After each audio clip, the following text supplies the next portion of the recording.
Hey, good morning to everybody. Happy Wednesday. It's Daryl here. It's bright and freaking early still. It's 4 a.m. here in Connecticut on the East Coast. Okay, I got some updated BAM news from just the last couple days, last week or so. I hadn't seen any articles on BAM on TMZ. That's where I usually see them. So I did a little further investigating. I think it's on, I think the media site's called Page 6. There'll be a few links down below. He went to court last Thursday. Bam Margera went to court last Thursday.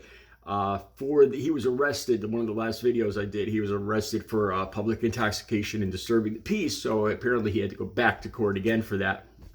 In the last video, I talked about how he couldn't leave this area of Pennsylvania. He was supposed to go to outpatient treatment, I believe. So there was an update. Like I said, and the link to the story will be down below. He has to wear a alcohol ankle monitoring device. I'm not familiar with these. I don't know if they're new. Like I said, I've been completely clean and sober since October 23rd of 2006. So I'm coming up on 17 years. And I don't know when this came about, but I don't remember this like an alcohol monitoring device. It's called SCRAM, a secure continuous remote alcohol monitor. And he was required by the judge last Thursday, August 24th, just last Thursday, to wear this. Also, he has to go to weekly AA meetings. He has to comply with all the outpatient treatment criteria. The AA meetings, let me talk about that really quick. The reason the reason I do these videos isn't to slam BAM. I didn't mean to say that, but it's because I see myself so clearly in all the stories. I see my past addiction, and like I said, I've been clean and sober for almost 17 years now, and it's hard to watch sometimes, and I remember everything he's going through. I remember doing the same thing. I remember saying the same things. Okay, about AA meetings. Like when I first got clean and sober, I had been in and out of detoxes and rehabs 13 times. And the doctor suggested that I try methadone maintenance, medically assisted treatment. And I'd heard all sorts of bad stuff about methadone.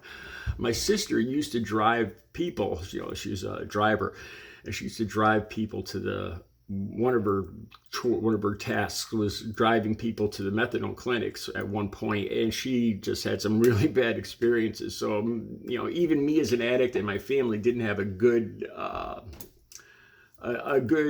reference to methadone clinics. But one of the criteria for the methadone clinic was that I had to go to NA or NAAA meetings every week to stay in the program. And so I started going, and I'd have to have the person there sign me in. This is the first month or two of my recovery. And I really got to enjoy the AA meetings. I kept going even after I wasn't required to go there anymore, even after the methadone clinic.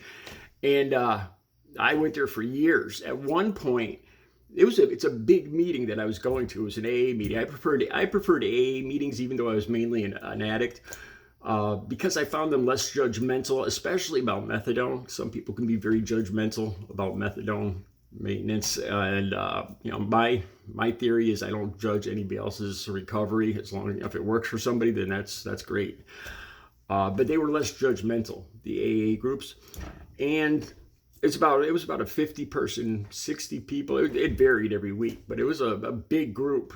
And at one point, I think it was after maybe a year there, they would elect a different person every 6 weeks. I believe, to lead the group, to start the group, to read the opening stuff, and to read the 12 step, to read all the, to run the meeting, and, have each person, all the rules and all that stuff, and sit up in front. And I was elected, like, I don't know, it's probably about, I'd say 9 months to a year after I'd been there every week.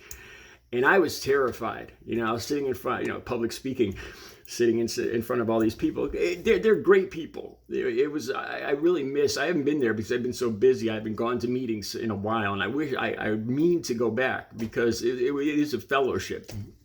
But that's one of the proudest things, one of my biggest achievements, I think, was doing those 6 weeks as the leader, leading the AA group.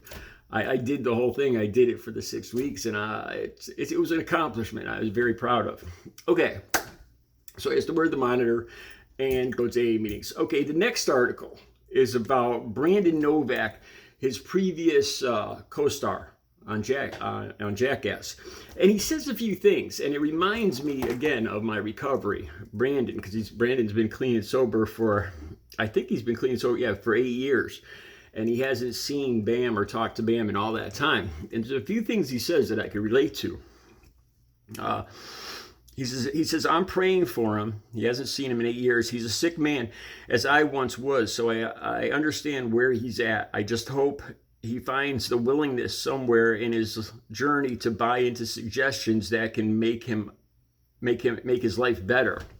That's something I can relate to. I'll get into that more in a second. I haven't been able to. I've cut off all contact with the people that I used to, my friends, or I have a hard time calling them friends, over the 2.5 decades. The people that I hung out with all the time.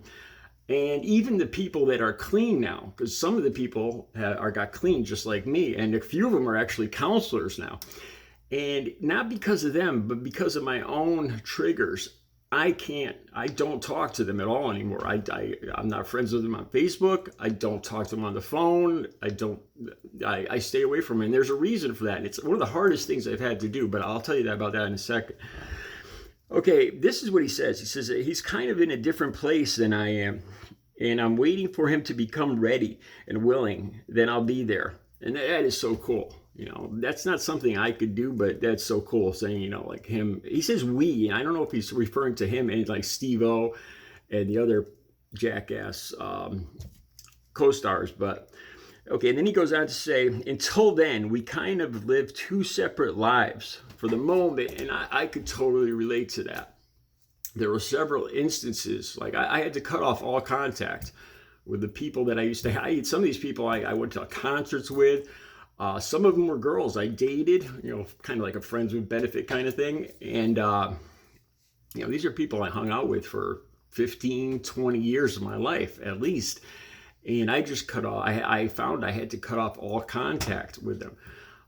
Because I know that I would just go back and use again. Even, there was a few times where, before I had a few relapses before October 23rd, 2006, when I got clean. And there was a few times where, I'd kind of lie to myself and say, okay, I'm going to go out with my buddy here. We're going to go shoot pool, not drink, not do drugs. And that just, honestly, I think it went down the drain in the first 5 minutes. The person was in the car. I couldn't do it. Being with this person was a trigger for me. Now, here's the thing that was real hard.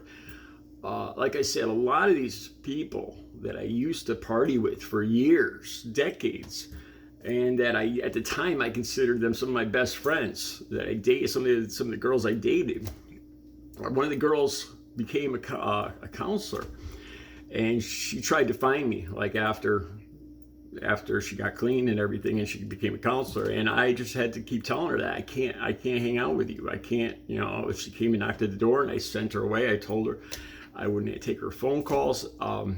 There's one instance I'll explain to you guys.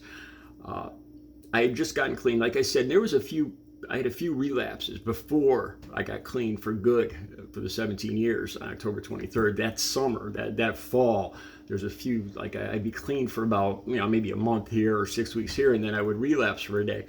And this is one of those times. I was clean and sober, and I think it was at a store. I ran into one of the guys that I used to use heroin with, and we were pretty tight for a while there. And I saw him in the store, and the first thing I said, I'm clean and sober, dude.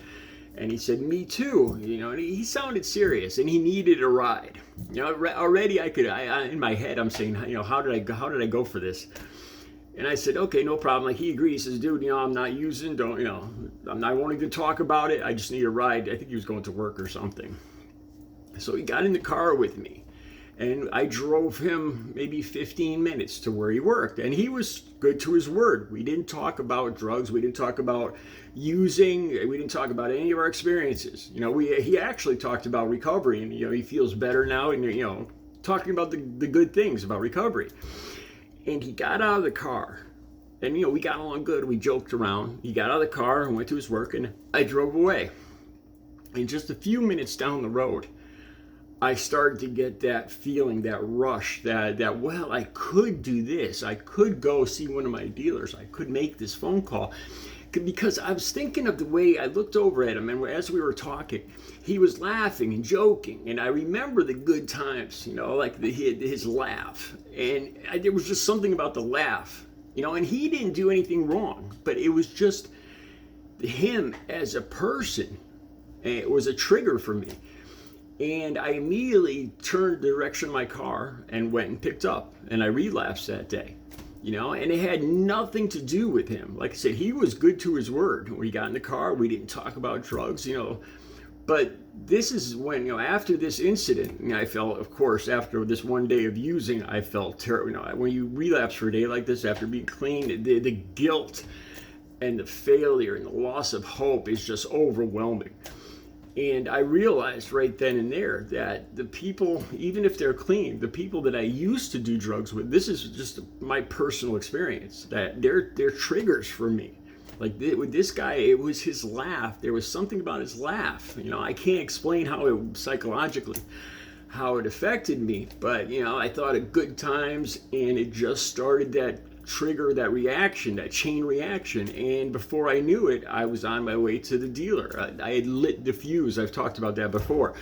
It starts off with me in my head saying, well, I could, I remember the dealer's number, and then I think I count the money in my pocket mentally. Well, I got $60 in my pocket. Well, I could, I used to call that lighting the fuse. And once it starts, you don't want to get to that point.